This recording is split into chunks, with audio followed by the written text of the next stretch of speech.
Parte 3, capítulo 5. A afilhada. Como lhe parecia ilógico como ele mesmo estar ali metido naquele estreito calabouço?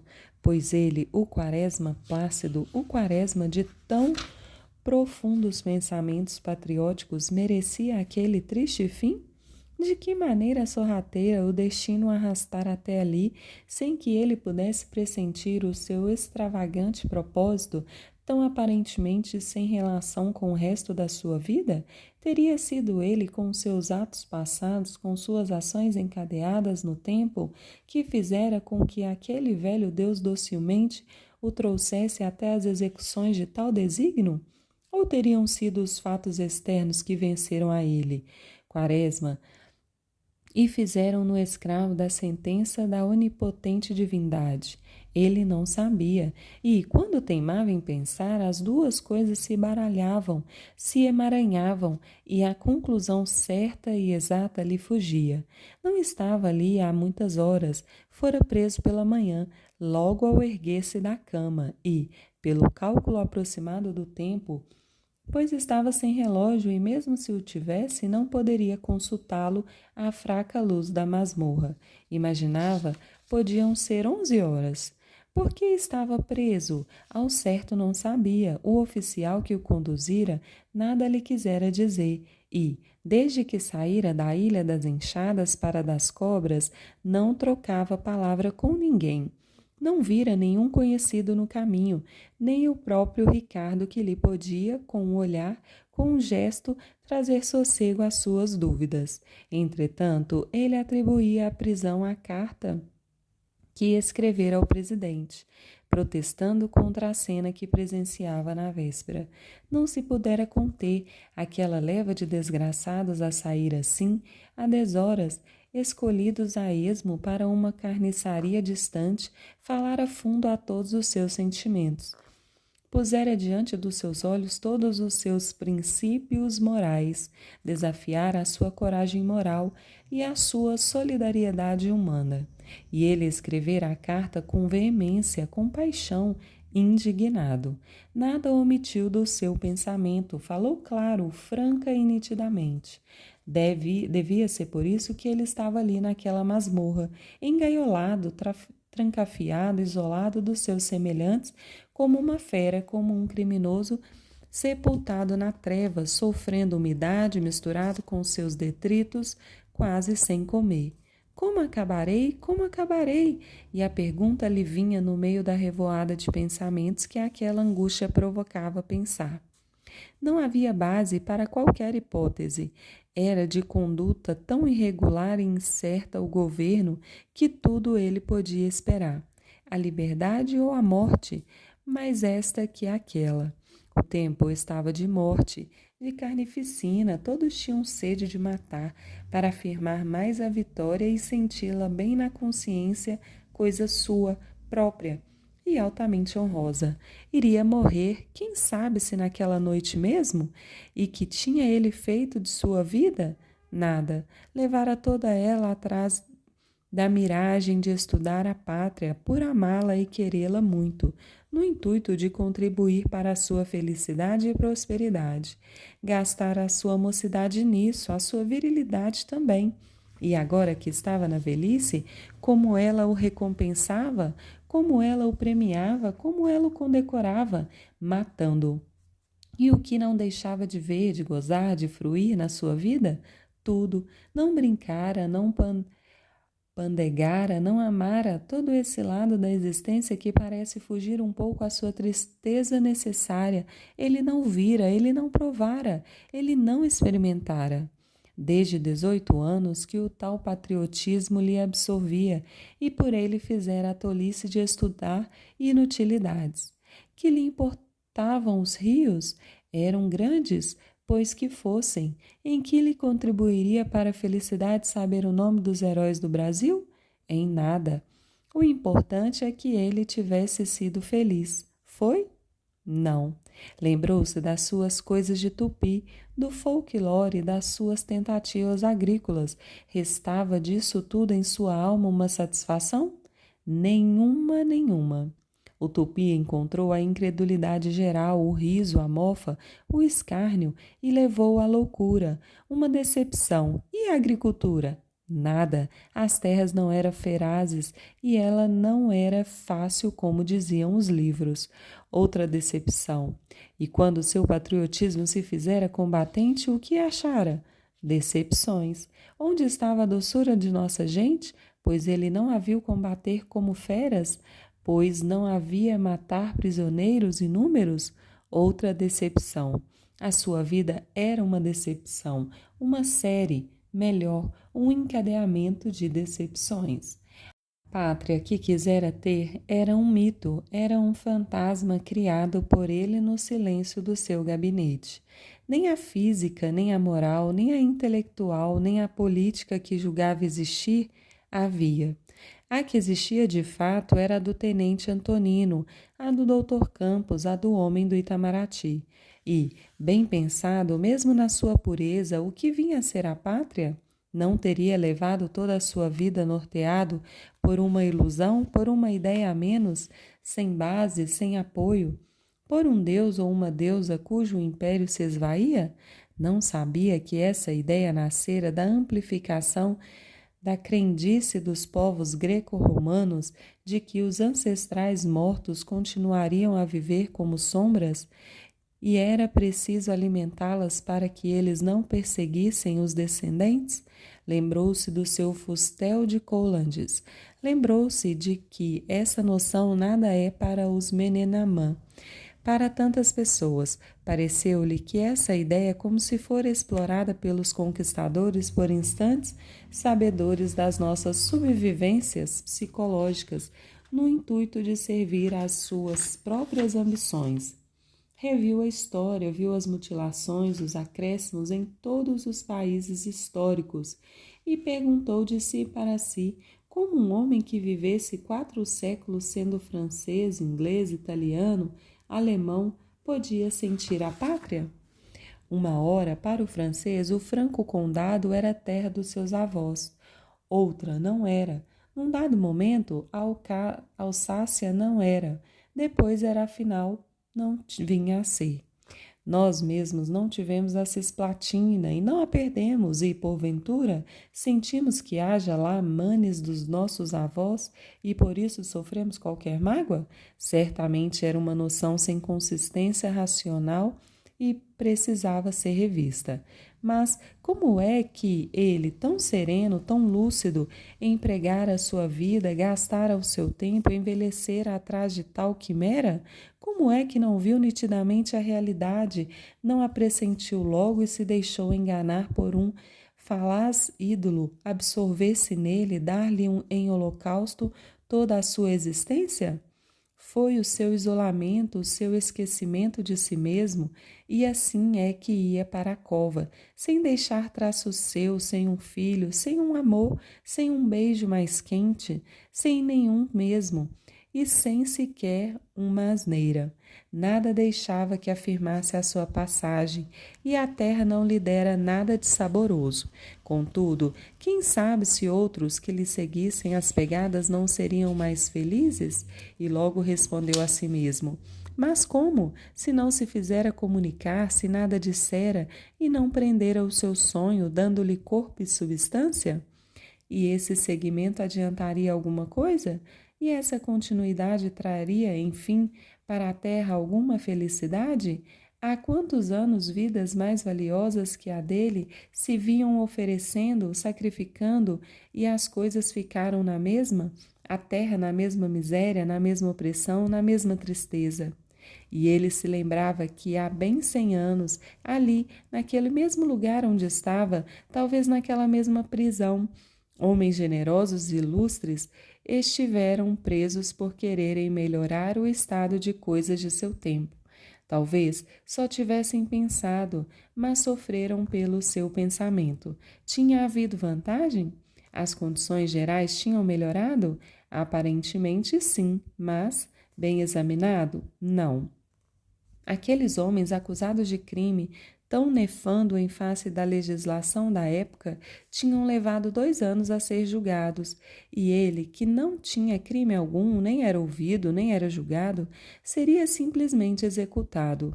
Fora bom, fora generoso, fora honesto, fora virtuoso, ele que fora tudo isso, ia para a cova sem o acompanhamento de um parente, de um amigo, de um camarada. Onde estariam eles? Sobre o Ricardo Coração dos Outros, são tão simples e tão inocente na sua mania de violão, ele não poria mais os olhos? Era tão bom que o pudesse para mandar à sua irmã o último recado. Ao preto Anastácio um adeus, à sua afilhada um abraço. Nunca mais vê-los-ia, nunca. E ele chorou um pouco. Quaresma, porém, enganava-se em parte. Ricardo soubera de sua prisão e procurava soltá-lo. Teve notícia do exato motivo dela, mas não se intimidou. Sabia perfeitamente que corria grande risco, pois a indignação no palácio contra Quaresma fora geral. A vitória tinha feito os vitoriosos inclementes e ferozes, e aquele protesto soou entre eles como um desejo de diminuir o valor das vantagens alcançadas. Não havia mais piedade. Não havia mais simpatia nem respeito pela vida humana. O que era necessário era dar o exemplo de um massacre à turca, porém clandestino, para que jamais o poder constituído fosse atacado ou mesmo discutido. Era a filosofia social da época, com forças de religião, com os seus fanáticos, com os seus sacerdotes e pregadores, e ela agia com a maldade de uma crença forte, sobre a qual fizéssemos repousar a felicidade de muitos. Ricardo, entretanto, não se amedrontou, procurou influências de amigos. Ao entrar no Largo de São Francisco, encontrou Genelício. Vinha da missa da irmã da sogra do deputado Castro. Como sempre, trajava uma pesada sobrecasaca preta que parecia de chumbo. Já estava subdiretor e o seu trabalho era agora imaginar meios e modos de ser diretor. A coisa era difícil, mas trabalhava num livro, Os Tribunais de Contas nos Países Asiáticos, o qual, demonstrando uma erudição superior, talvez lhe levasse ao alto lugar cobiçado. Vendo, Ricardo não se deteve, correu-lhe ao encalço e falou-lhe: Doutor, Vossa Excelência, dá licença que lhe dê uma palavra? Genelício perfilou-se todo e, como tivesse péssima memória das fisionomias humildes, perguntou com solenidade e arrogância: Que deseja, camarada? Coração dos Outros estava com a sua farda do Cruzeiro do Sul, e não ficava bem a Genelício dar-se como conhecido de um soldado. O trovador julgou o mesmo esquecido e indagou ingenuamente: Não me conhece mais, doutor? Genelício fechou um pouco os olhos por detrás do pincenez azulado e disse secamente: Não. Eu o fez com humildade, Ricardo. Sou Ricardo, Coração dos Outros, que cantou no seu casamento. Genelício não sorriu, não deu mostras de alegria e limitou-se. Ah, é o senhor. Bem, que deseja? O senhor não sabe que o major Quaresma está preso? Quem é? Aquele que foi vizinho do seu sogro. Aquele maluco? E daí? Eu queria que o senhor se interessasse. Não me meto nessas coisas, meu amigo. O governo tem sempre razão. Passe bem. E Genelício seguiu com seu passo cauteloso de quem pompa as solas das botas, enquanto Ricardo ficava de pé, a olhar o largo, a gente que passava, a estátua imóvel, as casas feias, a igreja. Tudo lhe pareceu hostil, mau ou indiferente. Aquelas caras de homens tinham cataduras de feras e ele quis, por um momento, chorar de desespero, por não poder salvar o amigo. Lembrou-se, porém, de Albernaz e correu a procurá-lo. Não era longe, mas o general ainda não tinha chegado. Ao fim de 1 hora, o general chegou e, dando com Ricardo, perguntou: Que há? O trovador, bastante emocionado, explicou-lhe com voz dorida todo o fato. Albernaz consertou o pincenez, ajeitou bem o trancelim de ouro na orelha e disse com doçura: Meu filho, eu não posso. Você sabe, Sou governista e parece, se eu for pedir por um preso, que já não sou bastante, sinto muito, mas se há de fazer, paciência. E entrou para o seu gabinete prazenteiro, muito seguro de si, dentro do seu plácido uniforme de general. Os oficiais continuavam a entrar e a sair.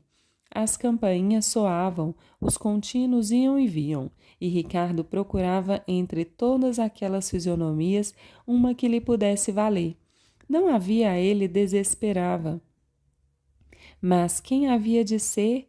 Quem? Lembrou-se o comandante, e foi ter com o coronel Bustamante na velha estalagem que servia de quartel ao Garboso, Cruzeiro do Sul. O batalhão ainda continuava em pé de guerra. Embora terminada a revolta no porto do Rio de Janeiro, era preciso mandar forças para o sul, de forma que os batalhões não tinham sido dissolvidos, e um dos apontados para partir era o Cruzeiro. O alferes coxo, no ensaboado pátio da antiga estalagem, continuava na sua faina de instrutor dos novos recrutas. Ombro, armas, meia volta. Ricardo entrou, subiu rapidamente a oscilante escada do velho cortiço e logo se chegou ao cubículo do comandante. Gritou: "Com licença, comandante." Bustamante andava de mau humor. Aquele negócio de partir para o Paraná não lhe agradava. Como é que havia de superintender a escrita do batalhão no fervor das batalhas, nas desordens de marchas e contramarchas? Isso era uma tolice do comandante Marchá. O chefe devia ficar a resguardo para providenciar e dirigir a escrituração. Ele pensava nessas coisas quando Ricardo pediu licença. "Entre", disse ele. O bravo coronel coçava a grande barba mosaica, tinha o doma desabotoado e acabava de calçar um dos pés de botina, para, com mais decência, receber o inferior. Ricardo expôs o seu pedido e esperou com paciência a resposta que custou a vir. Por fim, Inocêncio disse, sacudindo a cabeça e olhando o inferior cheio de severidade: "Vai-te embora, senão mando te prender. Já." E apontou com o dedo à porta da saída num gesto marcial e enérgico. O cabo não se demorou mais. No pátio, o instrutor coxo, veterano do Paraguai, continuava com solenidade a encher a arruinada estalagem com as suas vozes de comando. "Ombro! Armas! Meia volta! Vou ver!" Ricardo veio andando triste e desalentado. O mundo lhe parecia vazio de afeto e de amor. Ele, que sempre desantara nas suas modinhas e dedicação, o amor, as simpatias, via agora que tais sentimentos não existiam. Tinha marchado atrás de coisas fora da realidade, de quimeras. Olhou o céu alto, estava tranquilo e calmo. Olhou as árvores. As palmeiras cresciam com orgulho e, titanicamente, pretendiam atingir o céu. Olhou as casas, as igrejas, os palácios e lembrou-se das guerras, do sangue, das dores que tudo aquilo custara. E era assim que se fazia a vida, a história e o heroísmo, com violência sobre os outros, com opressões e sofrimentos. Logo, porém, recordou que era preciso salvar o amigo e que era necessário dar mais uns passos. Quem poderia? Consultou sua memória. Viu um, viu outro e por fim lembrou-se da afilhada de Quaresma e foi procurá-la na real grandeza. Chegou, narrou-lhe o fato e as suas sinistras apreensões. Ela estava só, pois o marido cada vez mais trabalhava para aproveitar os despojos da vitória. Não perdia um minuto, andando atrás de um e de outro. Olga lembrou-se bem do padrinho, do seu eterno sonhar, da sua ternura, da tenacidade que punha em seguir as suas ideias, da sua candura de donzela romântica. Durante um instante, uma grande pena tomou-a toda inteira e tirou-lhe a vontade de agir. Pareceu-lhe que era bastante a sua piedade e ela ia de algum modo dar lenitivo ao sofrimento do padrinho, mas bem cedo o viu ensanguentado. Ele tão generoso, ele tão bom, e pensou em salvá-lo. Mas que fazer, meu caro senhor Ricardo? Que fazer? Eu não conheço ninguém, eu não tenho relações. Minhas amigas, a Alice, a mulher do doutor Brandão, está fora. A Cacilda, a filha do Castrioto, não pode. Não sei, meu Deus! E acentuou estas últimas palavras com grande e lancinante desespero. Os dois ficaram calados. A moça, que estava sentada, tomou a cabeça entre as mãos e as suas unhas longas e aperoladas engastaram-se nos seus cabelos negros. Ricardo estava de pé e aparvalhado. Que hei de fazer, meu Deus? Repetiu ela. Pela primeira vez, ela sentiu que a vida tinha coisas desesperadoras. Possuía a mais forte disposição de salvar seu padrinho. Faria sacrifício de tudo. Mas era impossível, impossível. Não havia um meio, não havia um caminho. Ele tinha que ir para o posto de suplício, tinha que subir o seu calvário, sem esperança de ressurreição. Talvez seu marido, disse Ricardo. Pensou um pouco, demorou-se mais no exame do caráter do esposo, mas, em breve, viu bem que o seu egoísmo, a sua ambição e a sua ferocidade interesseira não permitiriam que ele desse o mínimo passo. Qual? Esse. Ricardo não sabia o que aconselhá-la e olhava sem pensamento os móveis e a montanha negra e alta que se avistava da sala onde estavam. Queria encontrar um alvitre, um conselho, mas nada. A moça continuava a cravar os dedos nos seus cabelos negros e a olhar a mesa em que repousavam os seus cotovelos. O silêncio era augusto. Num dado momento, Ricardo teve uma grande alegria no olhar e disse: se a senhora fosse lá. Ela levantou a cabeça, os seus olhos se dilataram de espanto e o rosto lhe ficou rígido. Pensou um pouco, nada, e falou com firmeza: vou. Ricardo ficou só e sentou-se. Olga foi vestir-se. Ele então pensou com admiração naquela moça que, por simples amizade, se dava a tão arriscado sacrifício, que tinha a alma tão ao alcance dela mesma e a sentiu bem longe desse nosso mundo, desse nosso egoísmo, dessa nossa baixeza, e cobriu a sua imagem com um grande olhar de reconhecimento. Não tardou que ela ficasse pronta e ainda abotoava as luvas na sala de jantar quando o marido entrou. Vinha radiante, com seus grandes bigodes e o seu rosto redondo, cheio de satisfação de si mesmo. Nem fez menção de ter visto Ricardo e foi logo direto à mulher. Vai sair? Ela, afogueada pela ânsia desesperada de salvar Quaresma, disse com certa vivacidade: vou. Armando ficou admirado de vê-la falar naquele modo. Voltou-se um instante para Ricardo. Quis interrogá-lo, mas logo dirigiu-se à mulher, perguntou com autoridade: onde vais? A mulher não lhe respondeu logo e, por sua vez, o doutor interrogou o trovador: que faz o senhor aqui? O coração dos outros não teve ânimo de responder. Adivinhava uma cena violenta que ele teria querido evitar, mas Olga adiantou-se: vai acompanhar-me ao Itamaraty, para salvar da morte meu padrinho, já sabe? O marido pareceu acalmar-se, acreditou que, com meios suasórios, poderia evitar que a mulher desse passo tão perigoso para os seus interesses e ambições. Falou docemente: fazes mal. Por quê? Perguntou ela com calor. Vais comprometer-me. Sabes que... Ela não lhe respondeu logo e mirou um instante com os seus grandes olhos cheios de escárnio. Mirou 2 minutos. Depois riu-se um pouco e disse: é isto? Porque eu e só eu, para aqui eu, para ali. Não pensas noutra coisa? A vida é feita para ti, todos só devem viver para ti.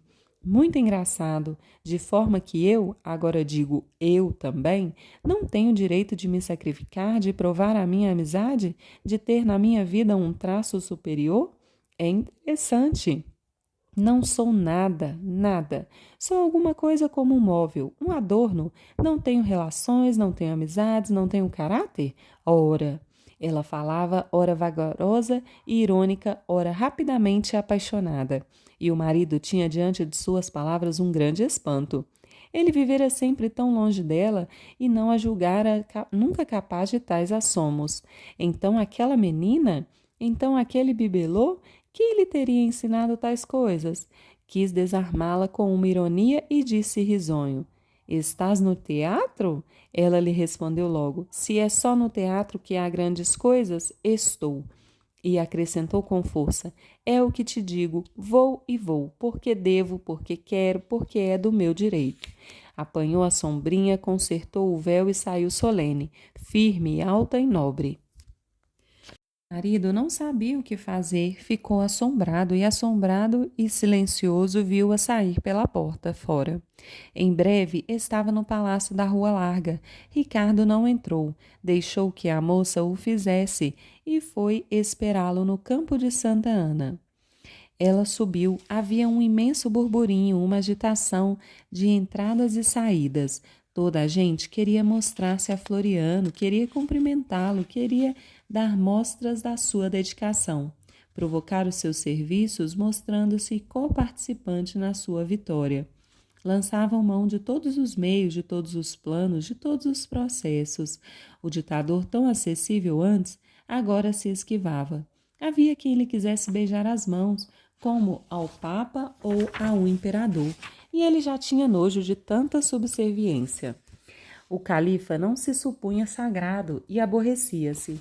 Olga falou aos contínuos, pedindo ser recebida pelo marechal. Foi inútil, a muito custo conseguiu falar a um secretário ou ajudante de ordens. Quando ela lhe disse a que vinha, a fisionomia terrosa do homem tornou-se de oca e sob as suas pálpebras correu um firme e rápido lampejo de espada. Quem?